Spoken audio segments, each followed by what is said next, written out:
अब संसारियों से इस पात्र में जितना समा सके उतनी भिक्षा मांगोगे। भिक्षा कैसे मांगते हैं? देखो, ओम भगवती भिक्षाम देहि, इस प्रकार से। आओ।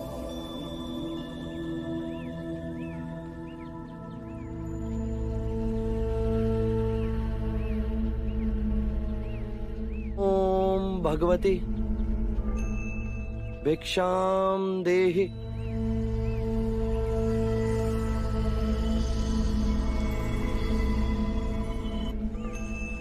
सुखी भवन्तु।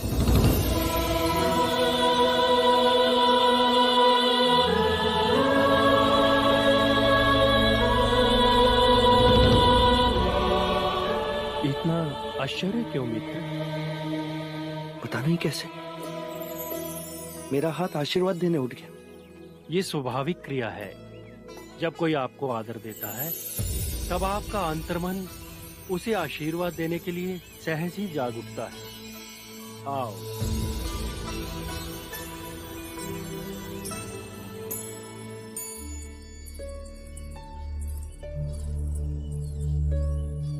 यशोधरा, क्या हो? तुम आज फिर भोजन करने नहीं आए? महाराज भी पूछ रहे थे। अब भोजन की रुचि नहीं रही माँ।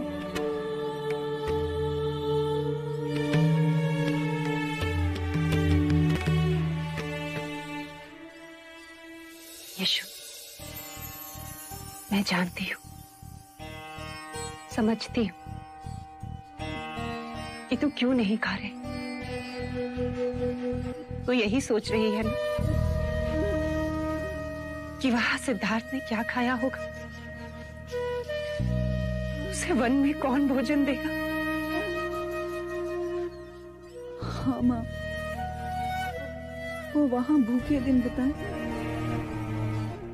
और मैं यहाँ मनपसंद खाना खाऊं, ये अनर्थ नहीं।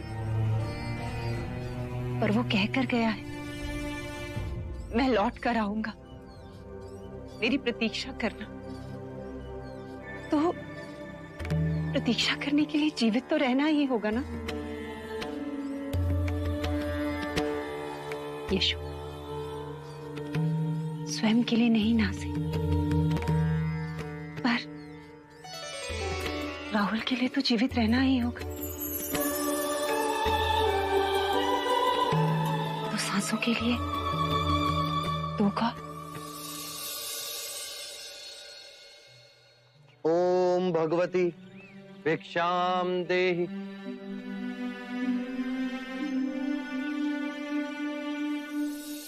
सुखी भवन्तु। मैंने पहले कहीं आपको देखा है।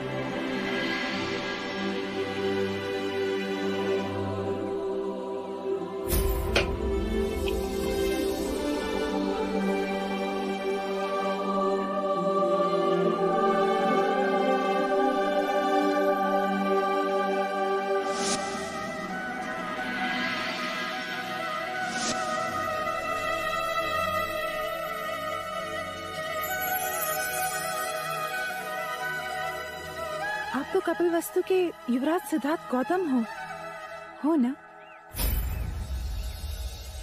शाक्य युवराज सिद्धार्थ गौतम? मैं आपके विवाह में देवी आम्रपाली के साथ कपिलवस्तु आई थी, पर आप भिक्षा क्यों मांग रहे हैं? भीतर चलकर भोजन करिए। देवी आम्रपाली ने जाना तो बहुत क्रोधित होंगी वो मुझ पे। देवी, मैं युवराज नहीं, भिक्षुक हूँ। मेरा भीतर जाकर भोजन करना उचित नहीं। मुझे क्षमा करें, आश्रम पहुंचने का समय हो चुका है।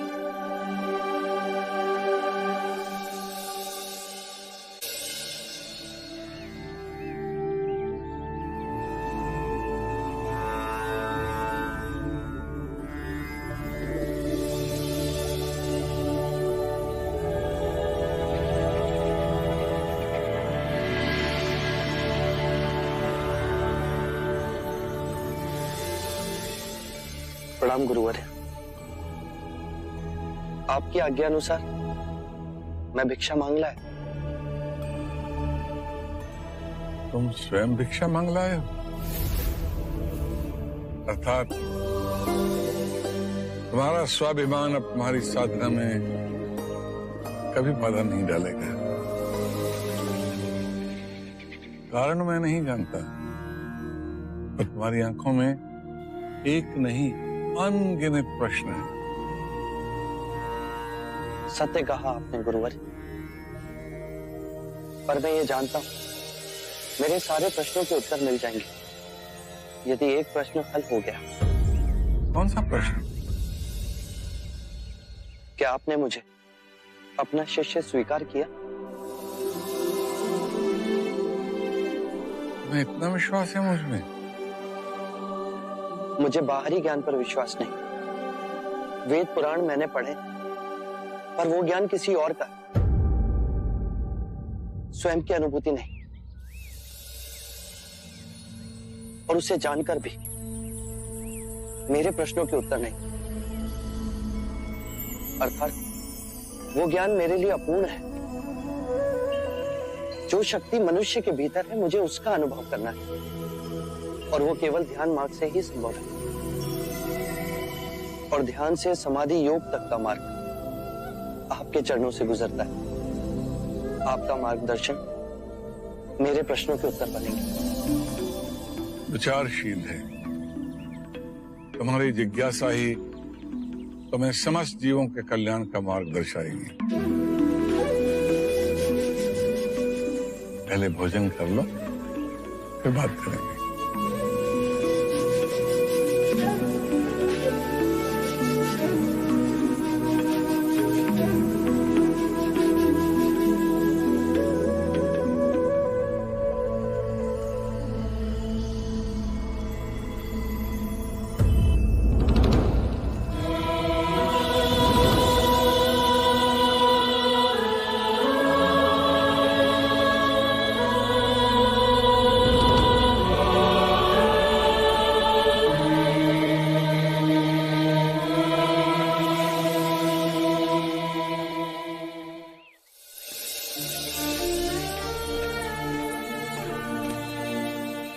आप प्रयत्न कीजिए।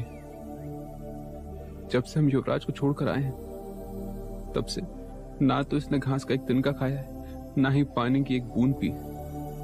यदि ये कुछ नहीं खाएगा पिएगा तो इसकी जान। वैद्य जी को बुलाओ चन्ना। बुलावा भेजा, आते ही होंगे वो।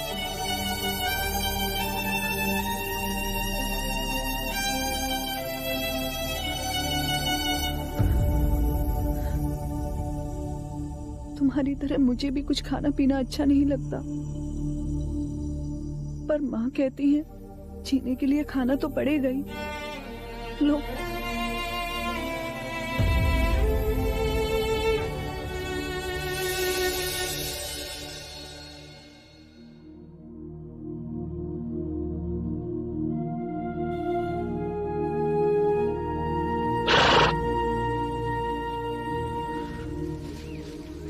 क्षमा करना मित्र, मैं तुम्हें घास खिलाना भूल गया।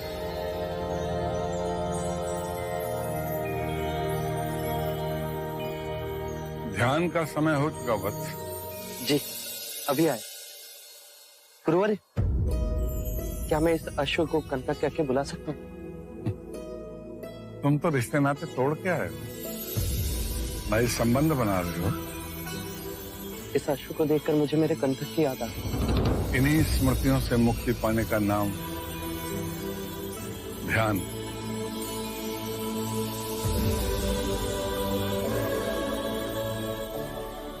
कंटक, कंटक, थोड़ा तो पानी पी लो। देखो मेरे हाथों से नहीं पियोगे तो युवराज जहां भी होंगे गुस्सा हो जाएंगे।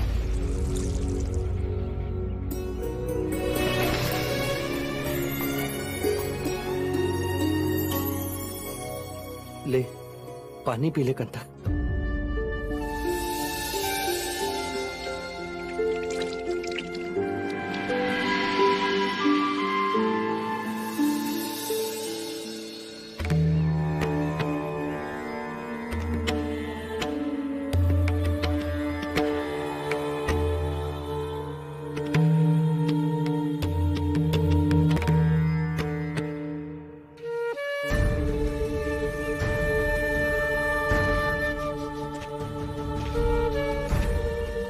क्षमा करेंगे। कंथक अब जी ना सकेगा। वो भी एक जीव ही है। अन्न और जल त्यागे कोई कितने दिन जी सकता है? कंथक! कंथक! कंथक, क्या हुआ? कंथक कुछ बोल। मैं युवराज से क्या कहूंगा?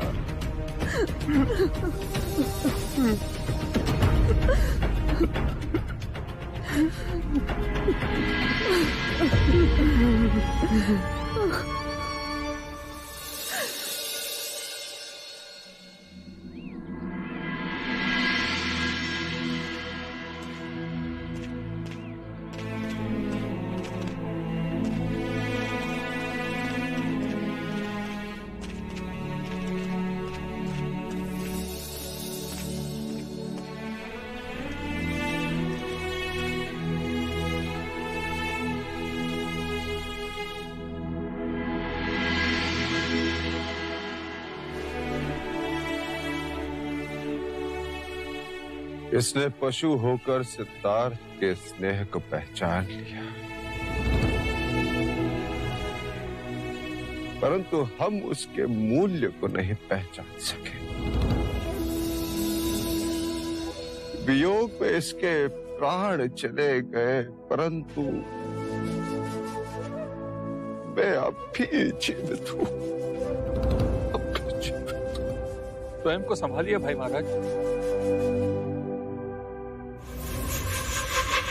क्षमा करें महाराज, पर कपिल वस्तु के प्रजाजनों का एक निवेदन है आपसे कि आप शीघ्र युवराज को ढूंढ कर लाइए महाराज, युवराज को ढूंढ कर लाइए।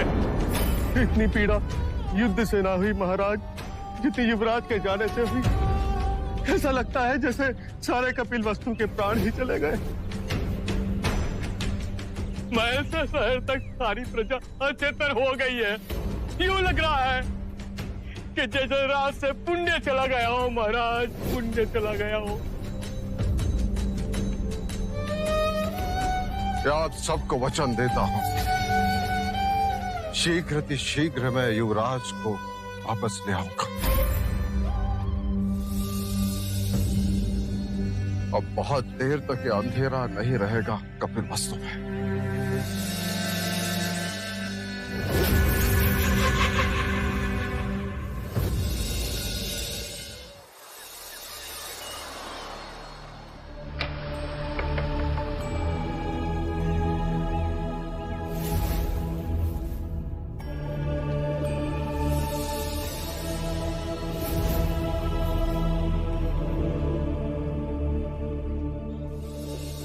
सिद्धार्थ,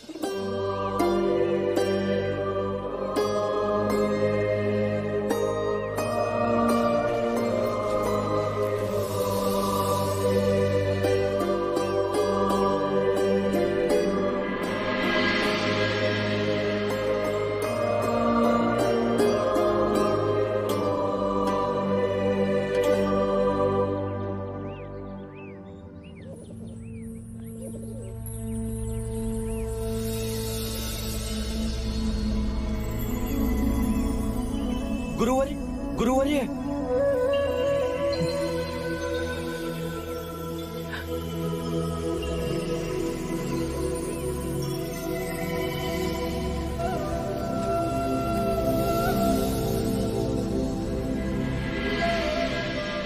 जीवन को इतना गंभीर न बनाओ वत्स कि जीवन बोझ लगने लगे।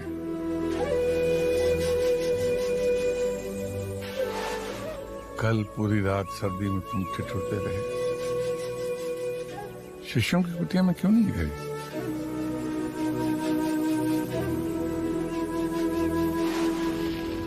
कैसे सोता गुरुवर्य?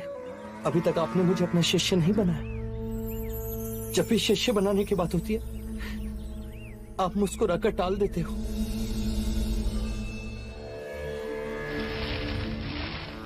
शिष्य अपना गुरु स्वयं चुनता है। गुरु तो केवल संकेत पड़ता है कि जो व्यक्ति सामने है उसमें शिष्य बनने की योग्यता है या नहीं? तुम जब से यहाँ आए हो मैं तुम्हारे लक्षण देख रहा हूँ, तुम्हें परख रहा हूँ। आप मुझे जितना चाहे परख ले, आप मुझे जिस कसौटी पर उतारेंगे मैं उतरूंगा, बस आप मुझे अपना शिष्य बना लीजिए। ज्ञान की खोज में इतने प्यासे आए यहाँ, लेकिन जो तीव्रता तुम्हारी प्यास में है किसी में नहीं देखी। तुम में वो सब गुण हैं जो एक गुरु अपने शिष्य में खोजता है। तुम्हें दया है, सरलता है और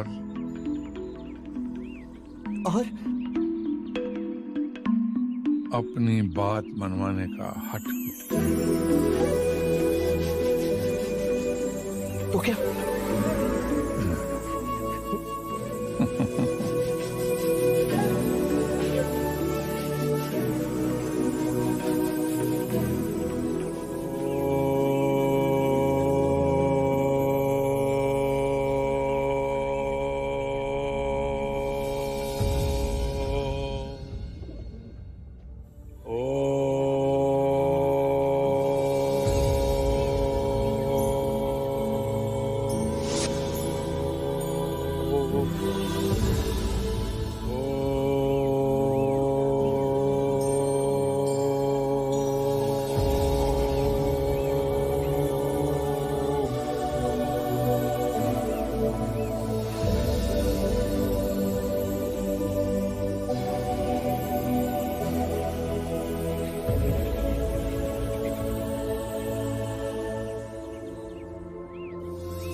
गुरुदेव एक प्रश्न पूछूं? पूछो बस। गुरुदेव, मैं अपने मुंह से अपनी क्या प्रशंसा करूं? मैंने कई गुरुओं से ज्ञान की प्राप्ति की, चारों वेद उपनिषद मुझे कंठस्थ हैं, परंतु फिर भी आपने मुझे अपना शिष्य बनाने में पूरा 1 मास ले लिया, और इस सिद्धार्थ को मात्र 2 दिन में ही आपने अपना शिष्य बना लिया। सच्चा ज्ञान वो होता है जैसे सागर में नमक घुल जाए, फिर नमक का अस्तित्व कहाँ रहता है?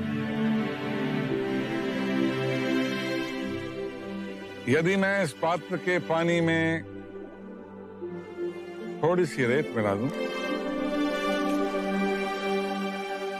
तो योग के संदर्भ में तुम इसे क्या कहोगे? गुरुदेव, ये तो बहुत सामान्य सी बात है। रेत जैसे ही नीचे बैठेगी, जल स्वच्छ हो जाएगा और जल पीने योग्य हो जाएगा। मेरा प्रश्न योग के संदर्भ में है। सिद्धार्थ। जी गुरुदेव। क्या तुम इस भेद को समझा सकते हो? जी गुरुदेव, ये रेत के कण काम, क्रोध, मद और लोभ के प्रतीक हैं। जब ये चित्त से दूर जाते हैं तो निर्मल जल रूपी ध्यान प्राप्त होता है। चंद्रपत, तुम्हें तुम्हारे प्रश्न का उत्तर मिल गया होगा। मैंने सिद्धार्थ को 2 ही दिन में अपना शिष्य क्यों बना लिया?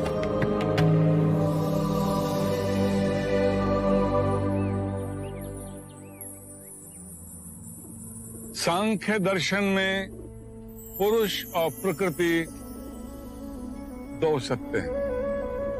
पुरुष चेतना है और प्रकृति स्थूल तत्व।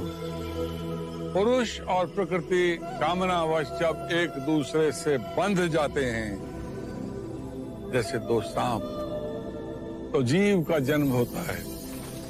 जैसे मनुष्य, पेड़, पौधे, पशु, पक्षी। किंतु ज्ञात रहे, कामना से मुक्ति ही मोक्ष। गुरुवारे, सांख्य योग क्या है? मेरी उसमें रुचि। मेरी तो दोनों में ही रुचि है, सांख्य योग और सांख्य दर्शन। दोनों में अंतर तो वैसे भी शब्दों का ही है। नहीं बस, इनमें बहुत बड़ा भेद है।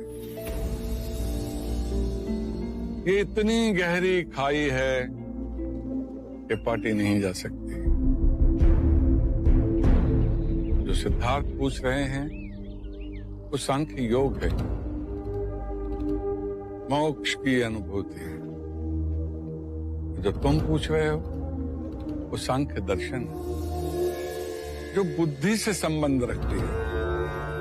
मार्ग को समझना और मार्ग पर चलना, दोनों में बहुत बड़ा अंतर है। मन में उठी कामनाएं ही सारी सृष्टि का निर्माण करती है, विचारों का निर्माण करती है। विचार और कामनाओं को जन्म देते हैं और ये खेल कभी समाप्त नहीं होता। गुरुवर्य,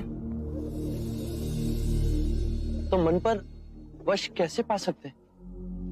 अपनी सांसों पर नियंत्रण करके। सांख्य योग में सांसों के आवागमन पर नियंत्रण करना अति आवश्यक है। पूरे दिन हम एक ही नासिका छिद्र से सांस लेते हैं, परंतु हर घंटे ये क्रिया बदलती रहती है। जब हम बाईं नासिका से सांस लेते हैं तो उसे इड़ा नाड़ी या सूर्य नाड़ी कहते हैं, और जब हम दाईं नासिका छिद्र से सांस लेते हैं तो उसे पिंगला नाड़ी या चंद्र नाड़ी कहते हैं। ये सूक्ष्म नाड़ियां हमारी रीढ़ की हड्डी के दोनों ओर स्थित हैं। इनमें एक तालमेल बैठा के हमें सुषुम्ना को जगाना है।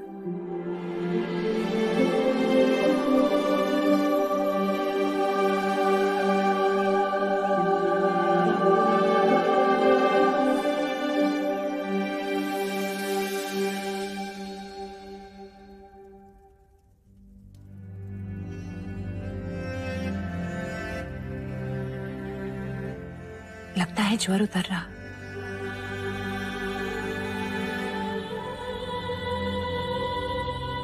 तुम पर सबका दायित्व बढ़ रहा है, मेरा,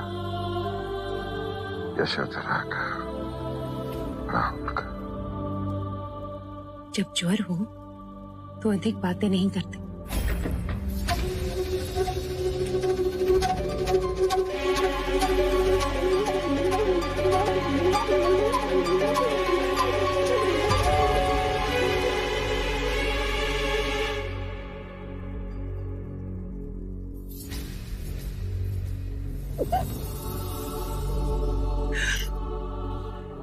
अमिता दीदी, क्या सोचा था और क्या हो गया? सिद्धार्थ ऐसे चला गया। प्रश्न ये नहीं कि ऐसे चला गया, प्रश्न ये है कि कैसे चला गया। अच्छा दर्पणी, ये अनर्थ कैसे हो गया महाराज? सिद्धार्थ को इतना भी विवेक न था कि वो किसी का पति है, किसी का पिता है और किसी का पुत्र भी। वही तो मैं पूछ रहा हूँ महाराज, आपने सिद्धार्थ को जाने कैसे दिया? उसे रोका क्यों नहीं? अपने दायित्व का वास्ता क्यों नहीं दिया? कुछ तो कहिए महाराज।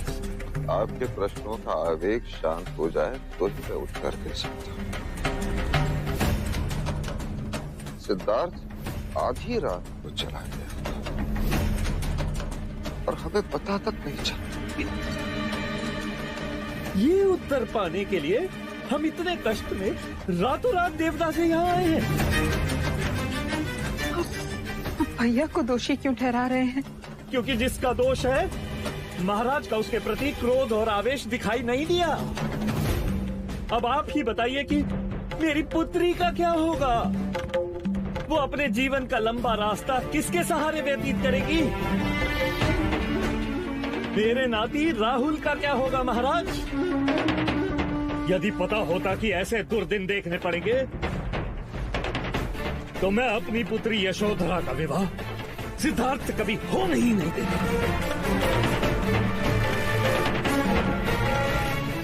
भैया, कहने से पहले महाराज की अवस्था तो देखिए। पुत्र वियोग में एक लाचार पिता दिखाई नहीं देता आपको? ओह, लो अब हमें ही अपराधी बनाया जा रहा। नहीं भैया, आप लोग आए, हमें लगा हमारे दुख में सहयोगी होने आए, किंतु आप तो आरोप प्रतिरोप करने आए, ये देखते हुए भी कि हम इतनी यातना और पीड़ा में हैं। आप प्रजापति, तुम्हारे भैया का आक्रोश उचित है। मुझे यथार्थ में पता नहीं था कि सिद्धार्थ इतना बड़ा निर्णय ले चुका है। आपके दोष सर्वाधिक सच मैं उसे रोक नहीं सका। मैं उसे रोक नहीं सका।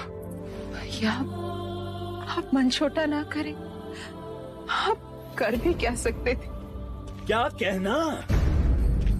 वहाँ देवदा में हमारी छाती पर सिर रखकर रो रही थी तुम अमिता, और यहाँ आते ही अपने भाई के प्रति सहानुभूति जाग गई। हम कोई अलग नहीं दंडवान, आपका भी सिद्धार्थ पर उतना ही अधिकार है।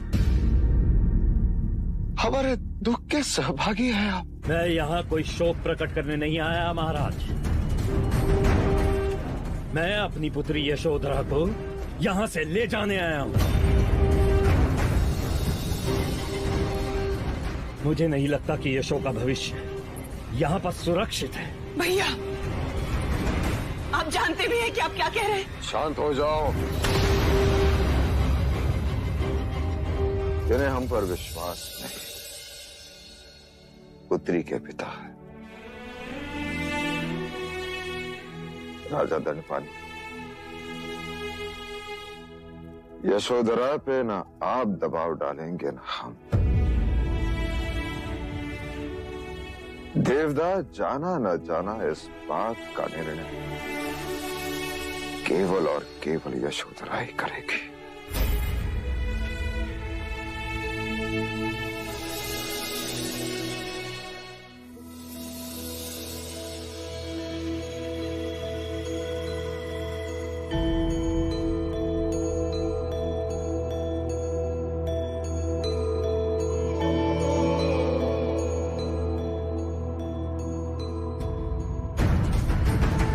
खाने में जो था सो आपको दे दिया है। आपका पूरा परिवार इतने चावल में कैसे निर्वाह कर लेता है?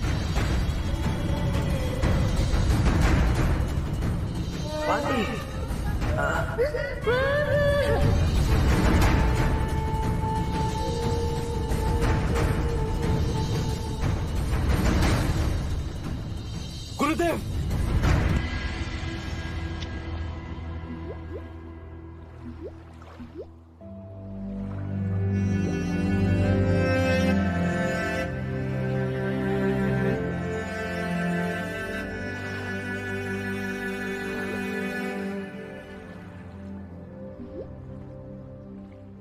तुम्हारी अशांति का कारण?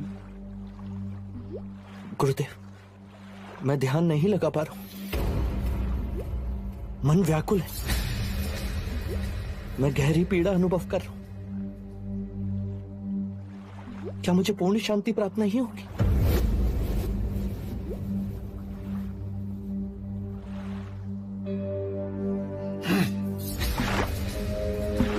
देखा वो पत्थर कैसे पानी से उछलता हुआ चला गया। देखो वत्स, पहले पहल जब ध्यान केंद्रित करते हैं तो भूत, भविष्य, वर्तमान के विचार चारों तरफ से घेर लेते हैं। वो बादल देख रहे हो, वो भी इन विचारों की तरह नए नए रूप लेके विचरते हैं, फिर भी आकाश अनछुआ रहता है। जब पूर्ण ध्यान लगाना हो तो तुम्हें आकाश की तरह होना चाहिए। विचार आएंगे, काल की तरह तुम्हें चारों ओर से घेर लेंगे, पर तुम्हारा मन सांसों के आवागमन पर केंद्रित रहना चाहिए। फिर एक समय आएगा जब तुम्हें शून्य का अनुभव होगा। तब तुम्हारी सारी पीड़ाएं, सारे दुख, सारे संताप ऐसे उड़ जाएंगे जैसे वो बादल।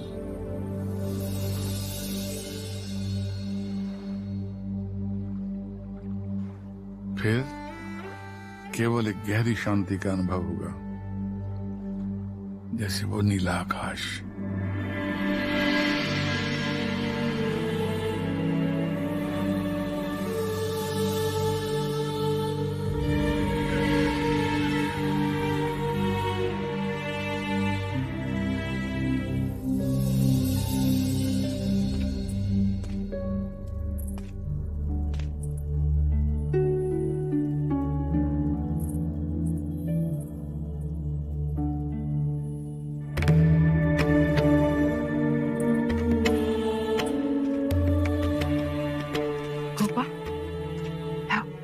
मेरा नाती मुझे दो।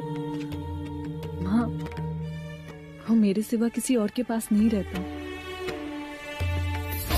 इतने छोटे बच्चे को कितनी जल्दी अपने माता पिता से इतना मोह हो जाता है, और इसके स्वार्थी पिता को इससे तनिक भी मोह ना हुआ। पिताजी। यशो, पुत्र, तुझे हम यहाँ से देवदा ले जाने आए हैं। सिद्धार्थ के जाने के बाद वैसे भी यहाँ बचा ही क्या है? जिसका पति उसकी रक्षा ना कर सका हो, उस अबला नारी का उसके माता पिता के सिवा और कौन सहारा?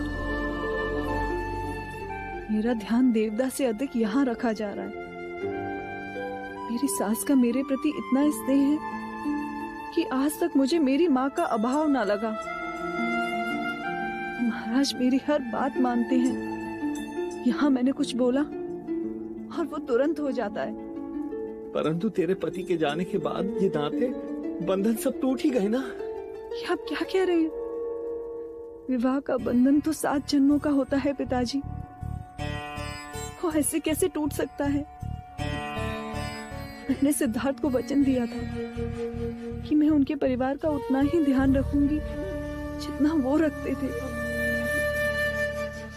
मैं राहुल को पाल पोस कर बड़ा करूंगी। और आप मुझे मेरे वचन से पलटने को कह रहे हैं? जिस पति ने पलायन किया, वो पलायन करके नहीं गए, मेरी अनुमति लेकर गए हैं। और वो अपने प्रश्नों का उत्तर पाकर अवश्य लौटेंगे। मति मारी गई है तेरी। पिंजरे से छूटा पंछी आकाश में उड़ने के पश्चात उसी पिंजरे में बंदी बनने आया है क्या कभी? पंछी और मनुष्य में यही अंतर होता है,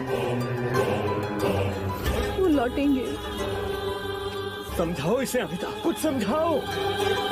मैं तेरा पिता, तेरा शुभ चिंतक होने के नाते तुझसे कह रहा हूँ कि तुम हमारे साथ देवदा चल। अपने प्राणों से अधिक प्रेम करने वाली आपकी पुत्री आपसे विनती कर रही है कि मुझे मेरे घर से दूर ना करे। तुझे इसी समय हमारे साथ देवदा चलना होगा, ये मेरी आज्ञा है। क्षमा करें,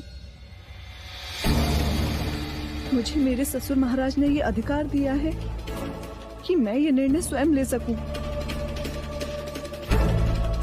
मैं कपिल वस्तु में ही रहूंगी और यही मेरा अंतिम निर्णय है।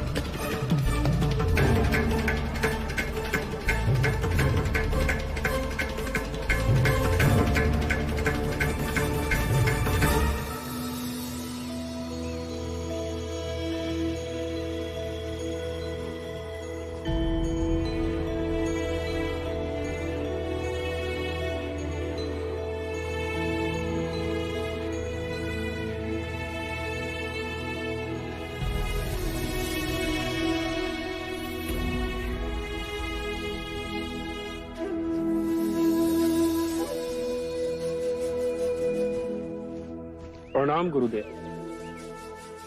सिद्धार्थ कहाँ है? गुरुदेव, वो ध्यान में है। मैंने उन्हें उठाना उचित नहीं समझा। ज्ञान प्राप्त करने के लिए सिद्धार्थ के मन में बड़ी तड़प है। ऐसा प्रतीत होता है ज्ञान के मार्ग पर चलने के लिए तो अपने समस्त भौतिक सुख चैन छोड़कर आया। क्षमा करें गुरुदेव, मैं अपने मुंह से अपनी क्या प्रशंसा करूं, परंतु सिद्धार्थ के बड़ा त्यागी मैं तो ऐसे ऐसे सुख चैन छोड़कर यहाँ आया हूं कि आप चकित रह जाएंगे गुरुदेव। अंग देश के सबसे बड़े व्यापारी का पुत्र हूं मैं। और वो है सिद्धार्थ गौतम। वो सिद्धार्थ गौतम जिसने कौशल नरेश प्रसन्नजीत को बिना शस्त्र उठाए पराजित किया था। शुद्धोधन राजा के पुत्र, शाक्य देश के भावी महाराज युवराज सिद्धार्थ गौतम। अब कहिए, ज्ञान प्राप्त करने की तीव्रता किसमें अधिक है? भिक्षाटन का समय हो गया, प्रस्थान करो।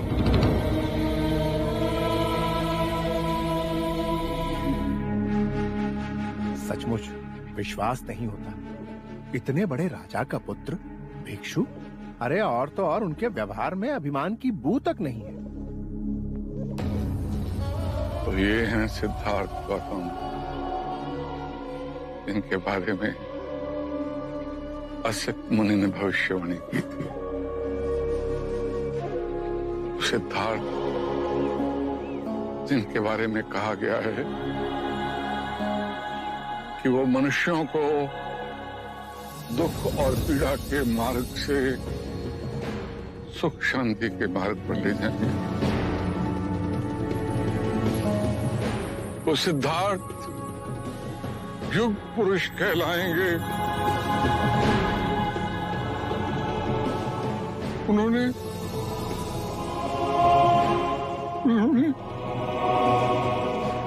मुझे अपना गुरु स्वीकार किया।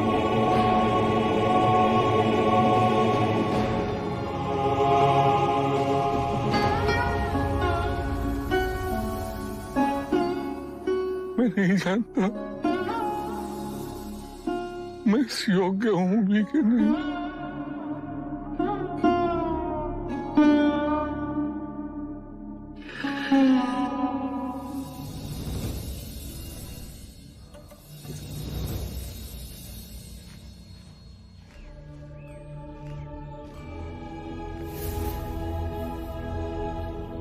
कैसे आनंद से ध्यान में मग्न बैठे हैं युवराज। मुझे इनका सेवक बना दिया गया है।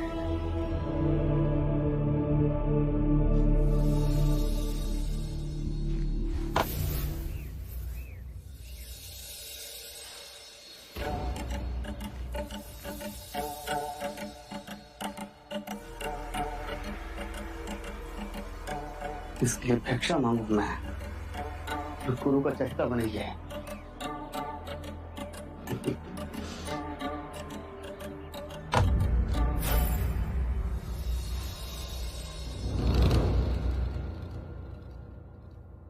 क्षमा करें मित्र,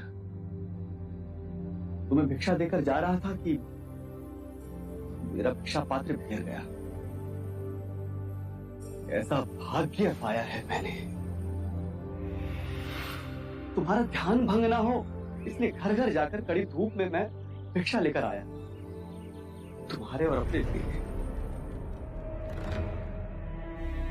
पांव में छाले भी पड़ गए और देखो मेरी भिक्षा धूल में मिल गई।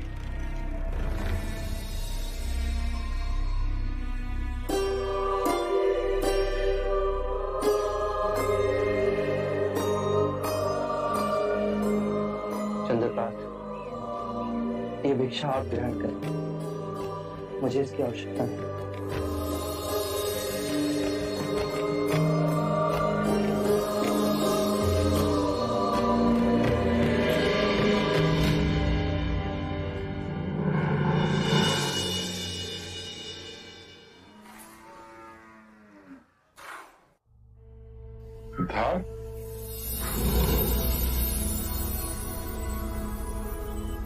आप बिना देखे कैसे जान लेते हैं कि मैं गुरु और माता में कोई अंतर नहीं होता। बस माता जरा सी आहट से अपने बच्चे को पहचान लेती है।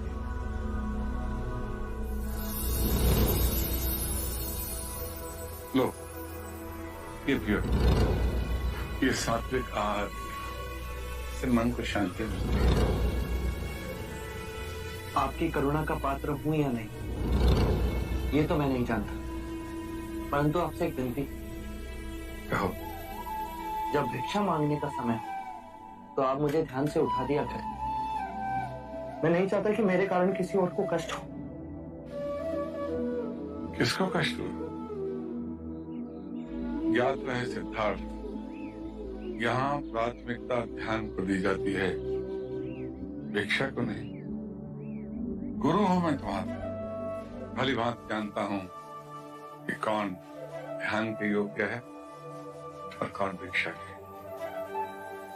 संकोच न करो और बताओ कि तुम ध्यान की अनुभूति में कहां तक पहुंचे। गुरुवारी, पहले तो ऐसा लगा जैसे मैं हवा में उड़ रहा हूं, और फिर समय का ज्ञान धीरे धीरे जाता रहा। अति शुभ लक्षण। और फिर शून्य अवकाश की अनुभूति हुई, और जैसे ही मेरा ध्यान टूटा मुझे पीड़ा ने आ घेर लिया, और फिर मेरा मन व्याकुल होने लगा। मन के विचलित होने पर दुखी होने की आवश्यकता नहीं। तुम्हें इसके आगे अनंत के शून्य आकाश की अनुभूति करनी है। जो भौतिक है वो मन का बुना जाल है, जैसे उस दिन पात्र के पानी में धूल के कण। तुम स्थिर नहीं होना। मन के और भीतर जाओगे तो पाओगे वहां कुछ भी नहीं, पूर्ण शून्य, पूर्ण शून्य। अपना दीप जलाओ, अडिग रहो, मन डोले और तुम नहीं डोले।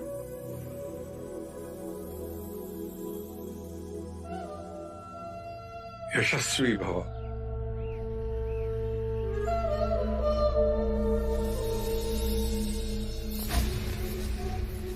महाराज, हमें यशोधरा और सिद्धार्थ के दाम्पत्य जीवन के बारे में गंभीरता से कुछ सोचना चाहिए। यूं हाथ पे हाथ धरे बैठे रहे तो बहुत देर हो जाएगी। महाराज अस्वस्थ थे, परंतु अब ठीक हैं। महाराज, हमारी आयु और अनुभव सिद्धार्थ से अधिक है। हमें शीघ्र ही वन जाकर सिद्धार्थ को खोजना चाहिए और उसे समझा बुझाकर तुरंत कपिल वस्तु वापस लाना चाहिए। युवावस्था में ऐसी भूल हो जाती है। नहीं भैया, ये युवावस्था की भूल नहीं। सिद्धार्थ की मनोस्थिति का आपको कोई भी ज्ञान नहीं। बचपन से उसे सारे दुखों से, वेदनाओं से दूर रखा, पर अचानक जीवन का कठोर सत्य एकाएक उसके सामने आ गया और उसका कोमल मन इतना गहरा आघात सह न सका। दिन रात वो इस पीड़ा की अग्नि में जलता रहा।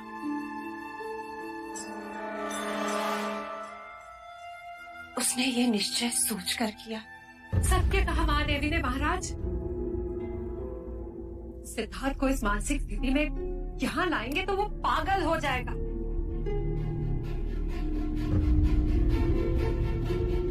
पर कहीं उसने आत्महत्या कर दी तो? ईश्वर करे ऐसा ना हो। यही भय मुझे सिद्धार्थ को वापस लाने के लिए रोक रहा है। मैं उसे विवश करके वापस ले आऊं और वो कहीं कुछ करने बैठे। नहीं महाराज, ऐसा न कहे। जी प्रजा, सिद्धार्थ को कुछ नहीं होगा। मेरी बस यही विनती है महाराज कि हम सिद्धार्थ को ढूंढ लें, उसे बस एक बार समझा लें। हो सकता है कि उसके मन का क्लेश अब तक शांत हो चुका हो और वो स्वयं वापस लौटना चाहता हो।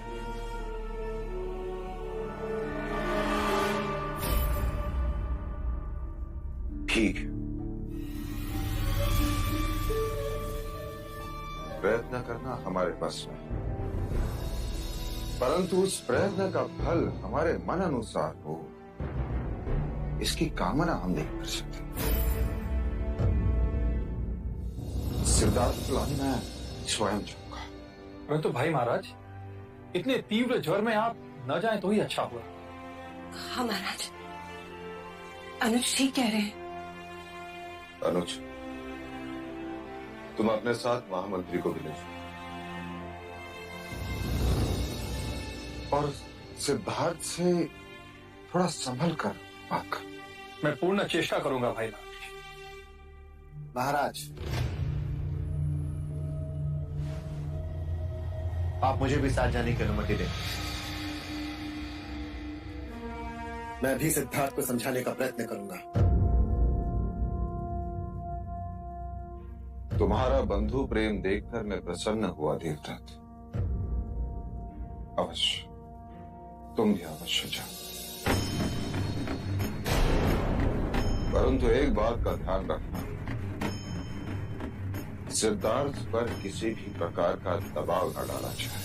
निश्चिंत रहिए महाराज, मेरे रहते सिद्धार्थ पे कोई दबाव नहीं डाल सकता।